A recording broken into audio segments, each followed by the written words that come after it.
You put up the first ascent on Too Big to Flail, didn't you? Yeah. Yeah, that's a monster highball. Was that? Did you work that on a rope prior to climbing?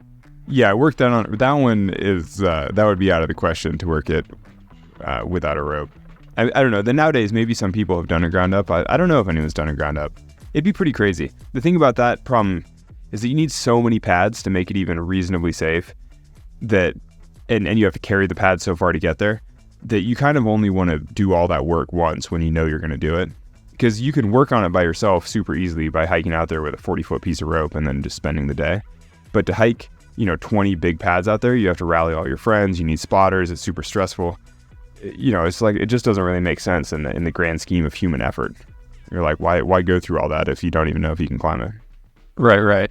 Did the pads at that point even make that much of a difference, do you think? Like, what's the ethic with pads? How many pads can you stack underneath something where it's like what, what's the point when you're 40 feet up? Maybe it does. Like, it'll keep you from breaking your ankles.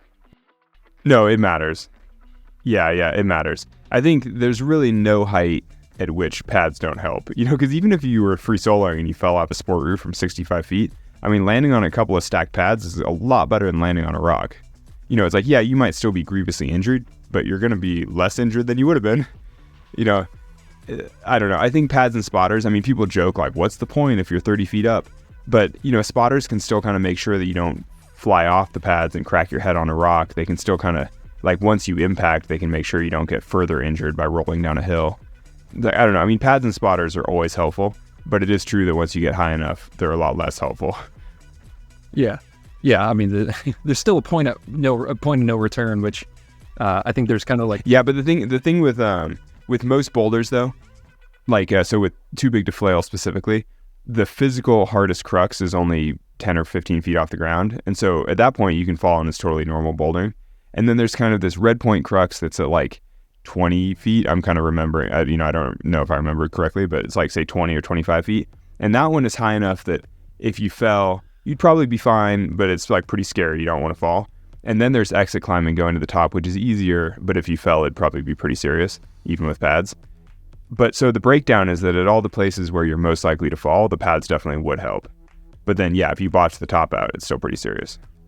When I see videos of that, like you or like Nina, or like it's kind of hard to fathom. But I think to your point about kind of getting to a level of comfortability. I mean, at that point in time, it's a free solo. I mean, you're doing a pitch. It's a pitch of soloing essentially. And so if you feel that it's well rehearsed, if you feel confident, then the likelihood of botching the top out is going to be incredibly low, right? I mean, what is that, like V2 type climbing up there or something? Yeah, or like V3 or maybe even V4, but it's but if you consider that as like a 12A exit to a 13D pitch, you're like, well, that's pretty chill by comparison to what you've been doing. All right, y'all, just a quick shout out to today's awesome sponsor, which is Friction Labs. A chalk. Look at this stuff. They make the best of the best. And now in 100% recyclable packaging outside and inside. Look at that. It's so good. I've been using this chalk for a decade, y'all, because it just works. It feels amazing on my skin. I chalk up less. I think you guys are going to love it as well. You now get 20% more in this new eco-friendly packaging, and you get 20% off by hitting that link below using code STRUGGLE at frictionlabs.com. I love this stuff. Let's get back to the interview. I don't know. I mean, all highball bouldering is basically evaluating risk. Like, where do you think you're most likely to fall off, and what will the consequences be if you do fall off? And so you just have to choose your own adventure. The last time I saw you, I was actually, obviously we were climbing. We went out to the Clear Lake Cave, and I was flailing up the 12A that I just will never send probably. And you keep trying it twice a year and see how long it takes. I mean, that's the problem with projecting when you only come out once a year. That's right. Or at least like when I'm trying to climb limit on limestone caves when I'm used to sandstone, jug hauls at the Red. But it was still a great time, and had a blast hanging out with you and the gang as always. But you were just about to go out to Font and spend some time on the blocks. What was that like? Yeah, it was good. I mean, over the years, I've definitely gone on bouldering trips before. I mean, I went to Rocklands for a month. I've gone to Bishop a lot when I was younger. And so it's not totally out of the question for me to go bouldering for a while. But this particular bouldering trip to Font was actually, it wasn't really like a bouldering trip where we trained for the trip ahead of time and then you go there with objectives. It was more like we just moved to France and then just lived there for 6 weeks with the family and just, hung out and climbed as much as we could. And so I'd actually been exclusively sport climbing ahead of time.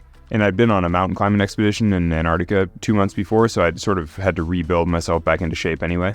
And so I wasn't really in particularly good bouldering shape when we got there. But then, we just moved to Font and spent many weeks getting into it and learning the style and having a good time. I mean, my goal for the trip was to climb at least V10.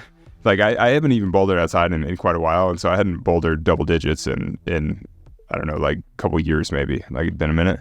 So I just wanted to know that I could still boulder double digits. And I did on the trip, and that was fine. And so it was like, cool, I can still boulder a little. But mostly it was just like family lifestyle trip, like playing with the kids in the forest and climbing as much as we can. Yeah, cool. So did you get the V10?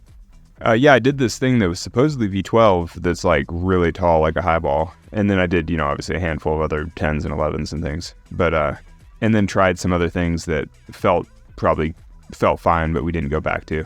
We were there with a group, and so it was very much like go to whatever crag works for everybody. So I wasn't really projecting, and I wasn't returning to things much. But yeah, we had a great time. And I think in general, I was climbing, like V7 to V8, V9 quickly enough that you could do a bunch of cool new problems every day and have a nice time. Nice. The V12, was that the one I saw Tommy post a little video where he was like TRing kind of a highball? Was that? Yeah. Yeah, it's called La Merveille. It's like the marble. It's this incredibly large boulder so Tommy was recovering from an Achilles injury. And so he was looking for really big things to top rope so that he could try at his limit but not worry about falling and re-rupturing his Achilles. And so it meant that the two of us went out a handful of days together top roping, which I actually thought was quite fun because I'm kind of like, for the really tall things, like, why not work it? I mean, I think if you're a true boulder, that maybe that's poor style to working on a rope first. Maybe nobody cares about that kind of thing anymore. But I know some of my more old school friends think that's poor style. But I kind of felt like if you're out supporting your friend with an Achilles injury, like, who cares? And neither of us are that stressed. You're like, in the grand scheme of the stuff that we like to climb, like top roping a 25-foot boulder, it's like, it's fine. It's like, it's just not that big a deal. Yeah, but it did make it a lot easier to climb the routes or the boulders, like, because you figured out on a rope. Yeah, I like it. Well, this is a great opportunity for us to talk about kind of the bouldering world here, and you have this fantastic episode of Climbing Gold with the Mellow guys. You look at that because you're in that world, but you're kind of you're alongside of it. There's a little bit of an overlap in the Venn diagram because you hang out with some of these people and you cross paths with them, but you tend not to spend a ton of time putting up like cutting edge boulders. Although that's because I can't. Well, not really. I put up a couple highballs, but I've never put up a cutting edge boulder because I'm so far from the cutting edge that I can't pull that hard. It's like I just can't. Well, who is like who are the boulderers to watch right now, do you think? Well, the Mellow crew is definitely the cutting edge of bouldering. And then there are a handful of folks in the UK. I mean, you have like Aidan Roberts and Will Bosey. And then obviously you have all the hardcore Euros. I mean, there are tons of strong boulders, but some of the superstar folks come to mind. I mean, obviously Adam Ondra has climbed some of the hardest boulders in the world, even though he doesn't consider himself a boulder necessarily. And you have like Alex Begos, who again doesn't consider himself a boulder necessarily, but is certainly capable of doing the hardest boulders in the world. And then you have all the like actual boulders who I don't know as well because I don't want to embarrass myself by just throwing out random names.